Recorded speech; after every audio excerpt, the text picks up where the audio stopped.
আসসালামু আলাইকুম। জগন্নাথ ইউনিভার্সিটির ছাত্র সংসদ নির্বাচন দেখে আমার 2022 সালের ফিফা ওয়ার্ল্ড কাপ ফাইনালের কথা মনে পড়ে গেছে। ওইখানে আর্জেন্টিনা গোল দেয়, ফ্রান্স আবার ভরে দেয়।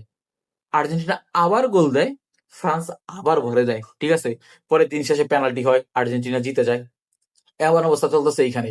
ভাই এই যে 5 মিনিট আগে আমি দেখলাম যে ওই ছাত্রদল, ও আচ্ছা ছাত্রদল প্লাস ছাত্র অধিকার, তো উনি রাকিব উনার নাম, উনি হচ্ছে আগেই আছে। হ্যাঁ, এই যতগুলা গণনা হয়েছে ওইখানে আগায় আছে, ছাত্র শিবির পিছিয়ে আছিল।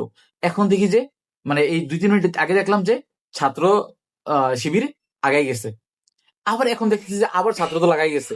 মানে ভাই একটু পর পর 5 মিনিট পর পর তমুকে আগায় তমুকে পিছায়, তমুকে আগায় তমুকে পিছায়, হাড্ডাহাড্ডি একটা লড়াই দিতেছে ভাই। সত্যি কথা অনেক ভালো লাগতেছে। এমন নির্বাচন চাই ভাই, এমন নির্বাচন চাই যেখানে ভাই আগে থেকে জানা হইব না যে কে জিতা গেছে। ঠিক আছে? এই যে ডাকসু মাকসু যে জিতছে, সবগুলোতে তো ভাই আগে থেকে দাঁড়ানো হয়ে গেছিল যে কে জিতবে, মজা আসে নাই। ঠিক আছে?